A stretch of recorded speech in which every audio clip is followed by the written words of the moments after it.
આ સરકારી સ્કૂલ છે, સરકારી સ્કૂલ માધ્યમિક શાળાની સરકારી સ્કૂલ છે. સરકારી સ્કૂલમાં અમે ક્યાંય પણ આવા બેનર નહીં મારવા દઈએ. તમે પોતાની માલિકીમાં મરાવો. આ તમારો ચૂંટણી પ્રચાર છે, કમળનો લોગો માર્યો છે ને એટલે અમે નહીં લગવા દઈએ. બરોબર, આમાં તમે આ સરકારી લગતા તમે કોઈ પણ આવા બેનર મારેલા હોય ને તમને એનાથી કાંઈ મતલબ નથી કે સાચી કેળવણી, કચરો સાકાર, સુરક્ષા સાથે આપો અધિકાર.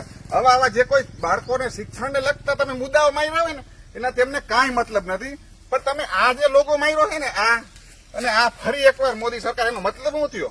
અત્યારે સામાન્ય લોકો, બધા લોકો અત્યારે એવડી મૂંઝવણમાં છે. મોંઘવારી અત્યારે માથે ચડી ગઈ છે. બેરોજગારો લોકો એટલા છે. વિદ્યાર્થીઓના આંદોલન હાલે, મજૂરોના આંદોલન હાલે, બધી મહિલાઓના, આંગણવાડી કર્મચારીઓનું આંદોલન હાલે, અને તમને અત્યારે આવા લોગો મારવાના ટાઈમ મળે છે. આ તમારા લોગો કાઢી ઉભા રહ્યો. આ લોગાને અમે સંપૂર્ણપણે હટાવી રહી છીએ. સાથીઓ, જય હિન્દ, જય ભારત.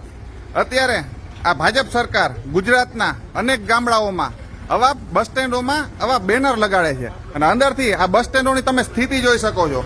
આ આમરા ગામનું, જામનગરના આમરા ગામનું બસ સ્ટેન્ડ છે. અહીંયા પોપડા પડે છે. આ પોપડા પડે છે એવી સ્થિતિ છે અત્યારે.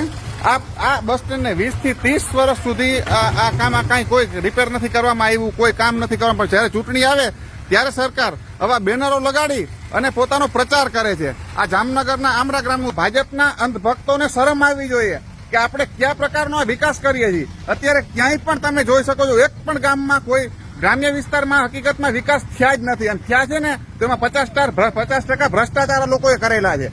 જે આરટીઆઈમાં એ સાબિત થાય છે. આરટીઓ આપણે માંગીએ ને ત્યારે એમાં ખબર પડે છે આરટીઆઈમાં.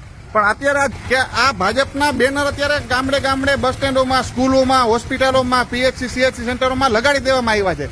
પણ ક્યાંક ને ક્યાંક હકીકતમાં ગામડાઓની સ્થિતિ અત્યારે ખૂબ જ નબળી છે. આ છે જામનગરના આમરા ગામનું દ્રશ્ય. અને આમરા ગામમાં અત્યારે આ સવારમાંથી આવા બેનરો લગાડી દીધેલા છે. આ બેનરો અત્યારે તમને અંદરનું દ્રશ્ય બતાડું છું કે અંદર આ બસ સ્ટેન્ડ આ સ્થિતિમાં હોય.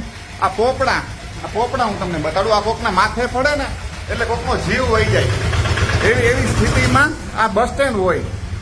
આ બસ સ્ટેન્ડ હોય અને ત્યાં ભાજપના અંધભક્તો, એકદમ અશિક્ષિત નેતાઓ એ આવા બેનર શકો છો.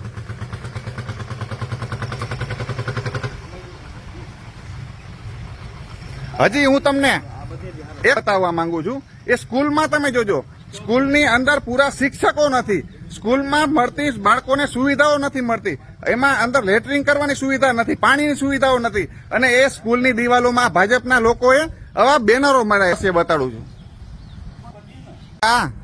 હવે આ જામનગરની આમરા ગામની માધ્યમિક શાળાનું દ્રશ્ય છે. અહીંયા પણ ભાજપે એના કમળના લોગો લગાડેલા છે અને ફરી એકવાર મોદી સરકારના દ્રશ્યો આમાં દેખાય છે. જો એને આવા કાંટારા ઝાડમાં એના કાર્યકર્તાઓને અથવા એને જેને કોન્ટ્રાક્ટ હોપેલો હોય આ કે તમારે લોગો મારી આવવાના, એ લોકોને આવા ઝાડીની અંદરથી, આટલા કાંટાની અંદરથી એને અંદર લોગો મારવાનો ટાઈમ મળી જાય છે. પણ સ્થાનિક નેતાઓ, જામનગર ગ્રામ્યના સ્થાનિક ચૂંટાયેલા નેતાઓને ક્યારેય આમાં સ્થળ ઉપર મુલાકાત કરવાનો ટાઈમ નથી મળતો. સ્થળ નિરીક્ષણ કરવાનો ટાઈમ નથી મળતો કે આ સ્કૂલમાં કેટલા શિક્ષકો છે. જામનગરની અનેક સ્કૂલોમાં ક્યાંય પૂરતા શિક્ષકો નથી. અને આ ભાજપના નેતાઓ આ કયા કારણોસર આવા અત્યારે ચૂંટણી પ્રચાર કરે છે? આ બધો ક્યાંથી આ પૈસો જતો હોય છે? જેટલી ગ્રાન્ટો ફાળવે છે ને અત્યારે સ્થાનિક નેતાઓ મોટા મોટા પ્રચારો કરે છે, ખાતમુહૂર્તો કરવા નીકળી જાય છે ને અત્યારે ચૂંટણી આ ઢુકડી આવે છે ત્યારે એમાં પણ અત્યારે 20% સ્પેશિયલ ટકાવારી હાલે છે. એટલા ગામના બધા સ્થાનિક લોકો કહે છે. સમજાણું? અને બધાય પુરાવા ઘણી જગ્યાએ, અને જયારે અમને મળશે ને ત્યારે અમને તમને ખુલ્લાઈ પાડશે. એટલા માટે આ જોઈ શકો છો જામનગરની આમરા ગામની આ માધ્યમિક શાળાનું દ્રશ્ય છે. આ દ્રશ્ય છે અત્યારે હાલ એક વાગ્યો છે આજનો.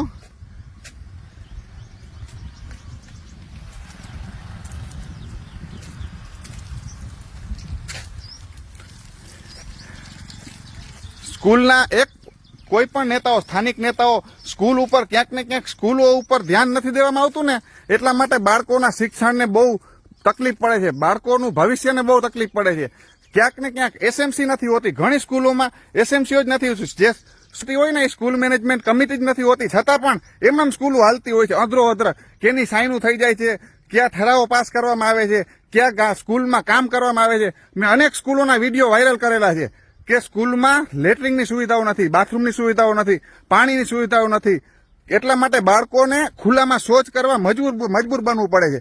પણ ક્યાંક ને ક્યાંક આ જે ભાજપના નેતાઓ છે ને એ ફક્ત ચૂંટણી પ્રચાર માટે આવા લોગો લગાડવા માટે ટાઈમ મળે છે, પણ સ્કૂલની અંદર જઈને નિરીક્ષણ કરવાનો ટાઈમ નથી હોતો કે સ્કૂલમાં શૌચાલયની સુવિધા છે, બાળકો કેવી રીતના ભણે છે, શિક્ષકો પૂરા છે. ક્યાંક ને ક્યાંક આ સરકાર, હવે હું તમને ફરી એકવાર આમરા ગામનું જે આ સ્કૂલ છે ને એમનું હું તમને બસ સ્ટેન્ડ બતાડું છું. બાળકો જ્યાં અહીંયા બેઠા હોય ને, અહીંયા બાળકો બધા બેઠા હોય છે.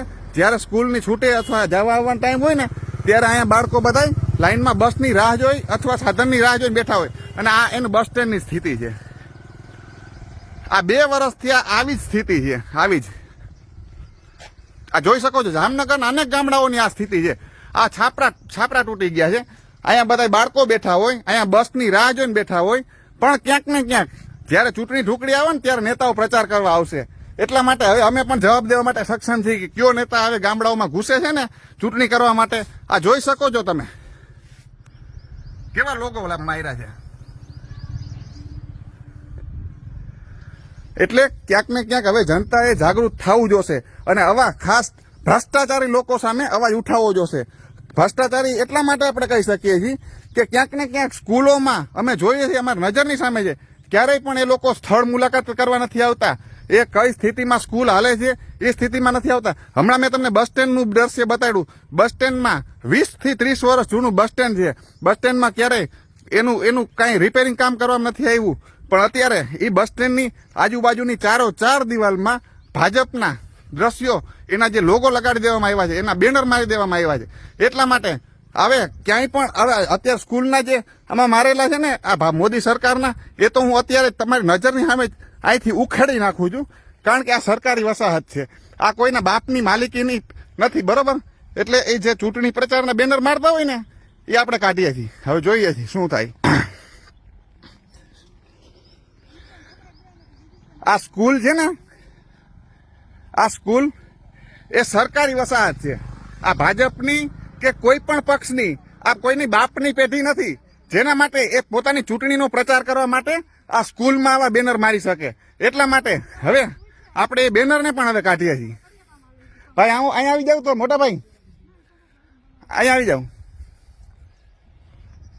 આ જ્યાં આ સરકારી વસાહતમાં આ લોકા માર્યા છે ને અમે કાઢશી. કારણ કે તમે તમારી પ્રાઇવેટ માલિકીમાં મરાવો, તમારા જે અંધભક્તો છે ને એના ઘરની દિવાલોમાં મરાવો, એના ઘરના છાપરામાં મરાવો. અમે તો કહીએ છીએ કે તમારા નેતાઓને કહી તમારા ફોટા ભલે ને લોકો એને તમારા ઘરમાં રાખે અંધભક્તોના, બરોબર? પણ અત્યારે સરકારી વસાહતના ક્યાંય પણ દિવાલમાં કે સ્કૂલોમાં, હોસ્પિટલોમાં કે કોઈ પણ સરકારી વસાહતમાં અમે તમારા બેનર નહીં લાગવા દઈએ. આજે હું કાઢું છું.